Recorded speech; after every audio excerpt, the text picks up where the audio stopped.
और इस वक्त हमारे हरियाणा के डिप्टी एडिटर विनोद लांबा मेरे साथ फोन लाइन पर जुड़ चुके हैं। इसी पर ज्यादा बातचीत के लिए विनोद, ये तो अपेक्षित था कि हंगामा होगा, लेकिन संदीप सिंह के प्रकरण से इसकी शुरुआत होगी, इसका थोड़ा अंदेशा कम था।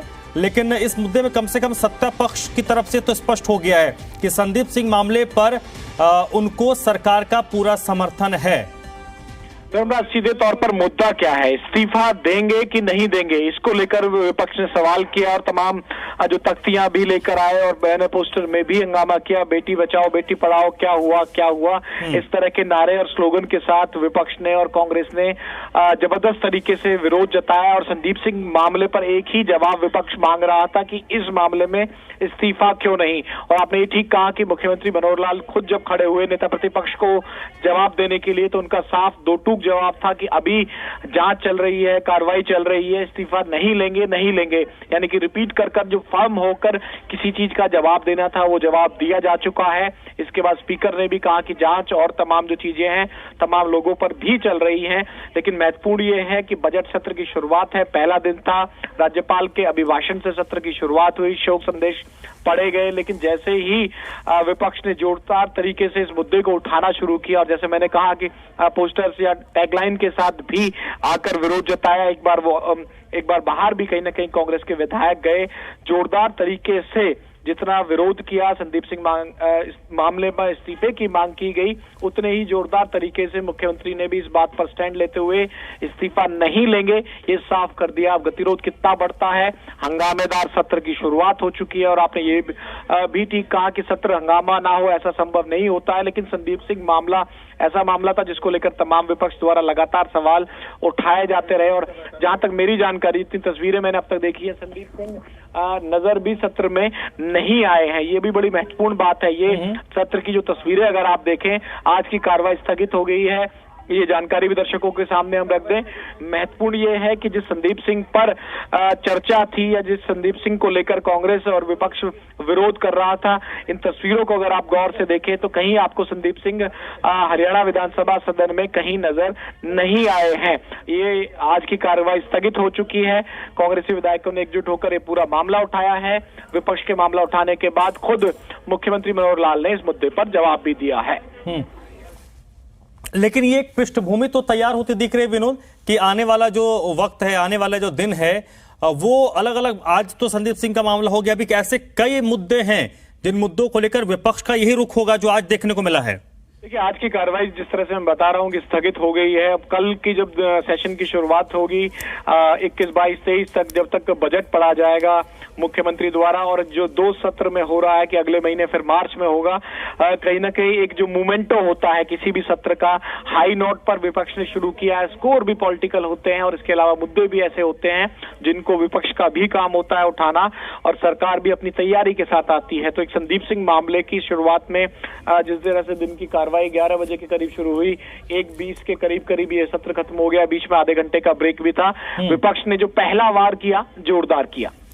ठीक है, तो और विपक्ष ने अपना रुख तो स्पष्ट कर दिया विनोद कि आने वाले वक्त में सरकार को अभी सत्र को सुचारू तौर से चलाने के लिए बहुत मेहनत करना पड़ेगा। हालांकि सत्र सुचारू तौर से चले, इस पर सरकार की जिम्मेदारी है, तो विपक्ष की भी बराबर की जिम्मेदारी है। पर सत्र चले, सत्र में बजट सत्र महत्वपूर्ण है। बजट में क्या कुछ हरियाणा को मिलता है, राजनीति और तमाम जो चीजें हैं, उसके अलावा जो आम जनता के लिहाज से महत्वपूर्ण होता है कि कौन से क्षेत्र की कौन सी योजनाएं बजट सत्र में आए। सबसे महत्वपूर्ण ये होता है कि सीधे तौर पर किचन में, रसोई में कोई फर्क ना पड़े किसी राज्य के बजट से, लेकिन ओवरऑल जो योजनाएं हैं, किस क्षेत्र का विकास है, क्या बड़ी सुविधाएं लेकर आ रही है, और जिन योजनाओं को शिक्षा पे कितना खर्च करना है, सुरक्षा पे कितना खर्च करना है, तमाम ऐसी चीजें होती हैं जो सीधे तौर पर जनता को, उस राज्य की जनता को इफेक्ट करती हैं। और हरियाणा की जनता भी तमाम मुद्दों पर और कहीं ना कहीं बजट सत्र पर निगाहें लगाए बैठी है।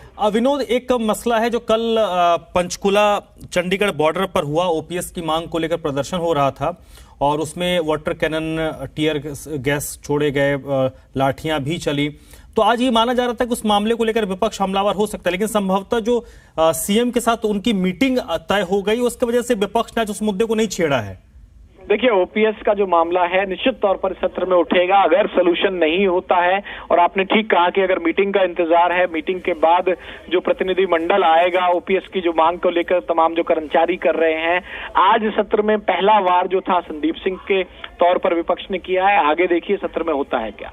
चलिए विनोद, बहुत बहुत शुक्रिया आपका इस जानकारी के लिए। और इस वक्त मेरे साथ अब चंडीगढ़ से विजय राणा जुड़ चुके हैं। विजय, आज का सत्र शुरुआत शांतिपूर्ण रही लेकिन खत्म होते होते हंगामेदार रही और विपक्ष ने अपना रुख तो साफ कर दिया है कि सरकार को आगे काफी कसरत करनी होगी सत्र सुचारू रूप से चलाने के लिए। बिल्कुल, हालांकि सरकार की उम्मीद ऐसी नहीं थी कि विपक्ष जो है वो पहले दिन इस तरह से हंगामा करेगा।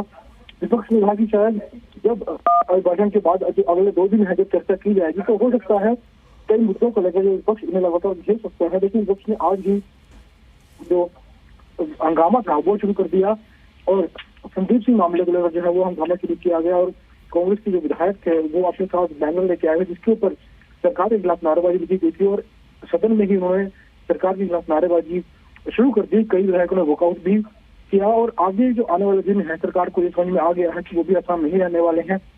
हो सकता है सदन की कार्रवाई को कांग्रेस के विधायक प्रभावित कर सकते हैं, शायद वो कार्रवाई ना ही चलने दें, चर्चा ना होने दें और जो मांग है उनकी संदीप सिंह को लेकर उस मांग पर वो अड़े रहे कि संदीप सिंह का पहले इस्तीफा दिया जाए, उसके बाद जो सदन की कार्रवाई वो लोग चलने देंगे। जहां तक बात ओपीएस के मुद्दे की है तो आज जो है मुख्यमंत्री की बात प्रदर्शनकारियों से होनी है। अगर ये बातचीत सफल नहीं हो पाती, कोई हल नहीं निकल पाता तो हो सकता है एक ये मुद्दा जो है वो कल विपक्ष जो मुद्दे उठा सकता है और कल इन दोनों मुद्दों पर हंगामा सत्र में हो सकता है। जैसे पहले से उम्मीद जताई जा रही थी कि सत्र हंगामेदार होगा, लेकिन ऐसी उम्मीद नहीं थी कि पहले ही दिन जो विपक्षी विधायक हैं वो इतना जोरदार हंगामा शुरू कर देंगे और सदन को जो कार्रवाई है वो स्थगित करनी पड़ेगी। तो फिलहाल अब कल की कार्रवाई देख रही हुई कि कल किस तरह से कार्रवाई शुरू हो पाती है, किस तरह से कार्रवाई चल पाती है, क्या कल भी इसी तरह से हंगामा रहेगा और कार्रवाई जो है वो उसमें बाधा पड़ेगी। जी चलिए विजय, बहुत बहुत शुक्रिया आपका इस बातचीत के लिए।